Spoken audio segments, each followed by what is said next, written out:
하나님의 말씀 욥기 23장 10절의 말씀을 제가 봉독하겠습니다. 그러나 내가 가는 길에서 그가 하시나니 그가 나를 단련하시니 내가 순금같이 되어 나오리라. 오늘 본문 말씀 제목 내가 가는 길을 그가 하시나이 하는 말씀을 전가하겠습니다. 욥기 1장 8절에 보면은 욥은 온전하고 정직하여 하나님을 경외하여 악에서 떠난 사람이라고 했어요. 온전하다는 것은 조금도 부족함이 없고 흠이 없다는 것입니다. 완벽하고 마음이 순수하고 바르다는 것입니다. 진실하다는 것입니다. 정직하여 하는 것은 마음에 거짓과 꾸밈이 없다는 것입니다. 악에서 떠난 사람이란 것입니다. 욥은 율법에 충실한 사람입니다. 율법은 행위의 법입니다. 그러니까 바리새인 영성을 가지고 있어요. 욥은. 그러나 이사야 64장 6절에는 우리의 의는 다 더러운 옷과 같다 그랬습니다. 우리의 행위는 하나님에게 가지고 갈 수 있는 거 아무도 없어요. 오직 믿음의 법으로 구원을 받는 믿음의 법으로 믿음이 있어야 된다는 것입니다. 성도에게는 하나님이 허락하신 시험이 있습니다. 그러므로 믿음을 확고하게 한 시험도 있고 또 악한 마귀는 악에 빠뜨리게 위한 시험이 있는 것입니다. 이 세상에서 천국에 들어갈 때 이 두 가지 시험은 항상 있습니다. 시험이 없다면 다른 말로 말하면 신앙 성숙과 상급도 없습니다. 신앙 성숙이라는 것은 그 사람 시험을 통해서 신앙이 성숙되고 하기 때문에 그렇습니다. 그러므로 신앙이 자란다는 것은 내 속 사람이 장성해 가는 것을 말하는 것입니다. 시험은 승리할 때 믿음이 커지고 그저 지경이 높여집니다. 믿음이 커지고 지경이 높여져요. 그러므로 우리가 환란이 있을 때 원어가 둘릴 수 있는데 포도가 즙들에 짜듯 고통스러워 환란이 올 때는 고통스럽다는 것입니다. 그러므로 거기서 인내는 원어가 히프와 모래 앞에서 아래서 기다린다는 것인데 농부가 씨를 뿌려놓고 가을에 그 추수 때를 기다리듯이 추수 기다리는 시간에는 물을 뿌리고 또한 가물으면 물을 뿌리고 비가 오면은 또 비 오는 틀을 막고 병이 들면 병충해를 약을 뿌리고 하면서 끊임없이 새벽부터 일하는 그 마음이 추수 때를 기다리는 그런 마음이 바로 인내란 말인 것입니다. 그러므로 너희가 인내가 필요하면 너희가 하나님의 뜻을 행한 후에 하나님의 뜻을 행한 후에 약속한 것을 받기 위함이라고 히브리서 10장 36절에 말하고 있는 것입니다. 그러므로 믿음의 최절정은 인내입니다. 믿음의 생활은 인내가 없으면 이룰 수 있는 것이 우리는 아무것도 없다는 거라는 것입니다. 그러므로 하나님이 주시는 시험은 선하다는 것입니다. 토부 하나님이 주시는 모든 시험은 선하다는 것입니다. 그러므로 순종함으로 연단을 신속히 통과하는 것입니다. 우리가 광야에 있을 때 연단 받을 훈련 받을 때 순종하면 가장 신속히 통과하는 지름길입니다. 순종함이 없을 때는 신속히 통과하지를 못해요. 평생 죽을 때까지 연단 받은 사람도 있는 것입니다. 하나님은 내가 가는 길을 아십니다. 우리 주님은 아세요. 그러므로 내가 가는 이 길에 중요한 것은 내가 가는 이 길에 이 길에서 예수님을 나의 구주로 영접했는가? 하나님을 하나님으로 섬기고 있는가? 이게 가장 중요하십니다. 그랬다면 광야도 바로 그것이 옥토가 되고 광야도 바로 그 파라다이스 천국이 되는 것입니다. 승리할 수 있다는 것입니다. 그러나 그 마음속에 예수 그리스도가 없고 하나님이 없는 사람은 광야는 척박하고 광야는 척박하고 곧 그것은 지옥의 고통과 같다는 것입니다. 우리가 성경을 통해서 우리가 손양 목사님을 제가 한번 생각하면 원수를 사랑이라고 했어요. 그런데 손양 목사님은 사랑의 원자탄이라는 책이 나올 정도로 세계가 놀란 사건이 있었습니다. 이것은 자기 아들 둘을 좌파 세력 그 당시에 순천고등학교 다니는 자기 큰아들의 친구가 손양 목사의 큰아들과 작은 아들을 죽여버린 사건입니다. 순천 여순 반란 사건 때. 그런데 그 사람이 순천 경찰서에서 뒤뜰에서 죽였다고 저도 책을 봤는데 그랬어요. 그런데 이 사람은 그 아들과 큰 아들이 작은 아들이 를 같이 죽였는데 큰 아들 친구입니다. 이 형제가 믿음도 신실하고 부모에 대한 사랑도 신실하고 형제가 우애도 참 좋은 사람들입니다. 제가 볼 때. 그런데 자기 아들을 죽인 사람을 양아들을 삼았어요. 이것을 통해서 사랑의 원자탄이라는 세계가 격동한 것이고 어째서 이런 일이 있는가?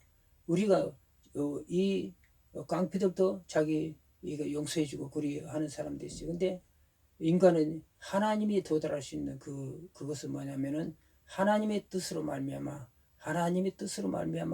그것을 하는 행동이 하나님이 인정하시는 것입니다. 세상적인 것은 하나님이 도달할 수 있는 거 없어요. 모두 믿음으로 할 때 그것이 인정하신 것입니다. 그래서 제가 항상 어떻게 원수로 이렇게 사랑할 수 있는가? 제가 그런 생각을 많이 했죠. 원수로 보면 이가 갈리죠. 그럴 거 아닙니까? 죽이고 싶고 여러 가지 있을 것 같습니까? 저도 그 간증책을 봤는데, 그래서 이 책을 볼 때, 이 뜻이 무엇인가? 그런데 이제 그때, 텔레비 잠깐 나올 때, 손양훈 목사님 딸이 손명희 권사람님이 지금도 살아계신데, 그분이 간증을 잠깐 제가 들어봤거든요.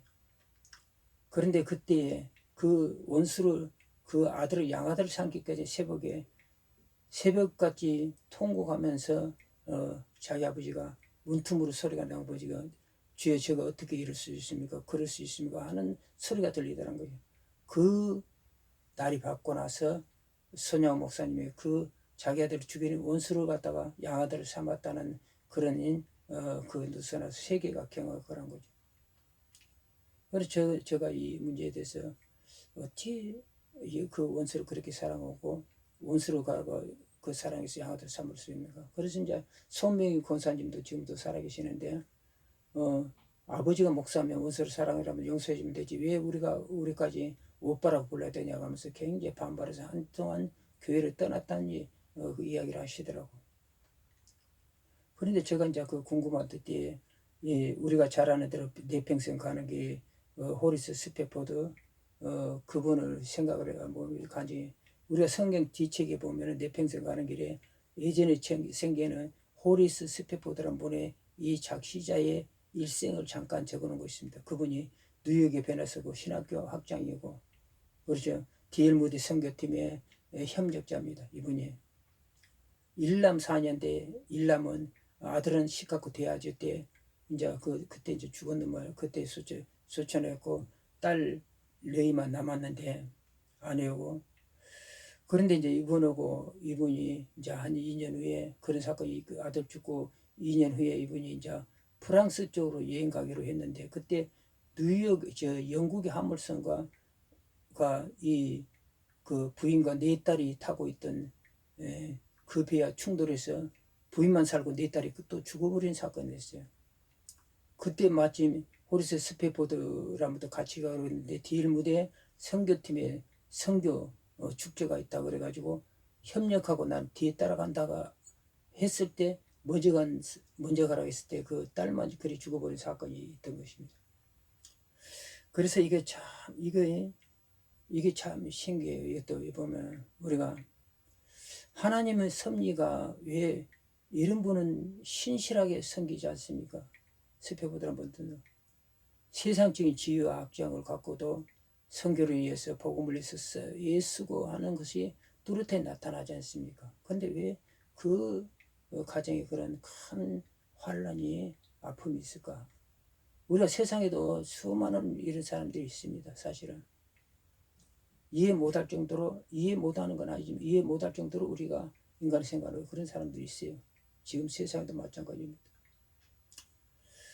그런데 이제 보니까 이분이 이제 딸이 죽어서 너희가 그리 연락을 받고 자기 아내를 걱정이 돼서 배를 타고 가는 중에 선장이 차 한잔 합시다 불러 올라서 차 한잔 하면서 잠시 후면 당신 딸 너희를 수장하는 바다를 지날 것입니다. 그 이야기를 딱 하는 거예요. 그래서 그분이 그때부터 바다 선실 제일 밑에서 통곡을 하고 새벽까지 부르짖고 울었다고 그랬어요. 그런데 새벽에 말할 수 없는 평강이 오더란 것입니다. 말할 수 없는 평강. 그러면 평강이 오면서 이분이 내 평생 가는 길에 일하는 것을 작시를 하고 나중에 내려서 자기 아내를 보니까 외로 얼굴이 평안하고 그래서 다 마음이 놓고 이걸 디에모데 선교팀에 생키란 사람에게 이거 곡을 하나 붙여주려 하니까 내보다도 블리스라는 사람이 낫겠다고 해서 블리스 작곡 이 스페포드 작시로 해서 내 평생 가는 게 순탄하여 그 곡이 나온 것입니다. 그래서 제가 이 부를 때 핵심은 내 안에 성령께서 나의 마음을 치유하고 회복시킬 때 진정으로 원수를 사랑할 수가 있다는 것입니다. 손양호 목사님도 그때 새벽에 나타나서 주께서 너희가 원수로 그 사람은 그 개를 너희 아들로 삼아라는 그런 하나님의 사인이 있었다는 것입니다. 그러니까 내 마음에 치유가 되니까 그 아들을 양아들을 삼을 수가 진정으로 있었다는 것입니다. 그따 소명의 권세는 아버지가 목사면 원수를 사랑했으니까 용서해주면 되지. 우리가 어떻게 오빠라고 부를 수가 있습니까? 거기에 대한 답이 바로 우리 성령께서, 우리 주님께서 나와 함께 하셔서 내 속에서 나를 통해서 내가 원수를 사랑해라는 그 말이 있었다는 것을 우리가 알 수가 있습니다. 그래서 요한복음 14절 27은 평안을 내게 주노니 그래서 곧 나의 평안을 내게 주라. 주님께서 주님의 평안을 우리에게 주신대요. 내가 너에게 주는 것을 세상이 주는 것 같지 아니하라. 내가 너에게 주는 것을 세상이 주는 것 같지 않아. 너희는 마음에 근심하고 두려워하지 말라. 이게 응답이 아닌가 그렇게 생각하는 것입니다. 그리고 우리는 때때로 왜 이런 일이 했습니까? 욥기 23장 10절에는 이에 대한 답입니다. 내가 가는 길을 그가 아시나이데 그가 나를 단련해 정금같이 나랴. 반드시 하나님은 그 사명이 있고 쓰실 사람을 이러한 훈련을 시키신다는 것입니다. 연단이 많을수록 그 사람을 기이 쓰려고 그 훈련을 시킨다는 것입니다. 우리 주에도 많이 그럴 수 있잖아요. 응? 반드시 쓰시려고 그런 것입니다. 그러나 불순종할 때는 원망과 불평으로 끊임없이 죽을 때까지 원망하다가 영멸망을 갈 수 있는 걸 우리 알아야 되는 것입니다. 그러므로 우리가 이런 시험이 있다고 하면 주의 종들과 모든 성도들이 이렇게 삶이 있던 시험이 있어요. 연단이 있습니다. 반드시 순종함으로써 신속히 통과하시기를 바랍니다. 우리의 신앙길은 고난이 따릅니다. 베드로전서 2장 21절이 바로 그 답입니다. 이를 위하여 네가 부르심 받듯이 그리스도로 너희 위하여 고난을 받으사 너에게 본을 끼쳐 그 자체를 따라 예수 그리스도의 십자가 길을 따라오게 하려고 우리를 택하시고 부르셨다 그랬어요. 그래서 우리가 사도행전 1장 8절 마치 성령이 내게 임하시면 너희 권능을 받고 예루살렘과 온 유대 사마리 땅끝까지 내 증인이다.